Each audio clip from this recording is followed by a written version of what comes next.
Welcome to the Desperate Gods Art Asset Overview. This week David and I worked on a new jam game based on some old board games. And the main challenge for me was coming up with enough content.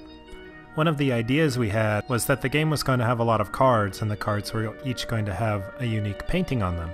Originally I was a bit optimistic. I thought I would get over 100 different paintings done in time, but I was only able to get 40 done. I think this still turned out to be a sufficient number of cards for the game that we made. In terms of style, I knew I had to make a lot of cards, so I just went with what was easiest for me. I wanted something to look kind of like classic fantasy art or magic cards. I think each card took me around an hour and a half on average. I had a number of other art assets that I needed to produce also, like the board, the dice, all of those things.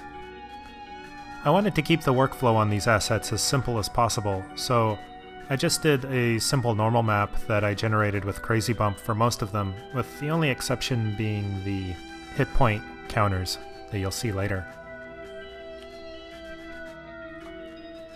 The video you've been watching is recorded from my Twitch TV broadcast, but played back at 5000% normal speed. So as you can see, I spent quite a lot of time working on this game.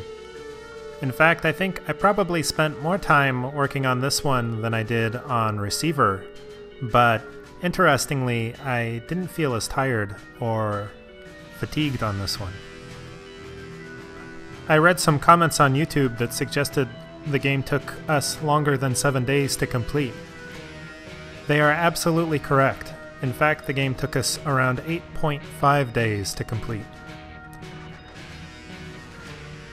Since David and I were streaming the entire time, you can check out the stream archives at Twitch TV/WolfireAubrey or Twitch TV/WolfireDavid.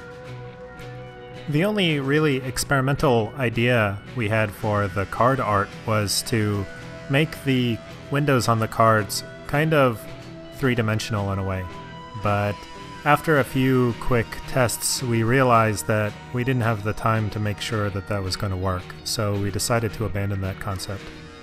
I think ultimately that was the right call. If we had included it, it would have been a little out of place with all of the other more traditional aspects of it being like a real board game. One of the easiest parts of this project was that I never had to wonder about what I was going to do next. I just needed to paint more cards. Although it might seem like a trivial detail to some, one aspect of production that I wanted to take really seriously was the creation of flavor text for the cards. For Magic cards or other card games, usually the text is just some kind of cone or idiom, or maybe it's a joke, but it's some short, simple to understand text, and I wondered what it would be like if they were actual quotations. So I decided to write a source document to draw all the quotes from. I was a little bit nervous about this aspect of it, so I didn't record any of the footage of me writing it. I ended up writing a short creation myth that is about 6.5 pages long. I showed it to some of the people watching my stream and they seemed to like it okay. It more or less outlines the game world that the game takes place in. I believe you can find it in the Git repository for the game. It's called the Pen Compendia. Using this method, I was really happy with how the flavor text came out. Sometimes it's kind of obtuse or taken completely out of context, and I personally find that interesting. So I think production went pretty well on this. Almost 100% of the art that I made it into the game, and we even had time to iterate a few key assets like the board and the player tokens. I think that's one of the reasons why the game looks so polished. On Receiver, I was really struggling to get the basic assets in and functional, and even then, in the first release, they had a lot of problems, so I'm happy that this one is mostly finished and I don't have to mess with it anymore.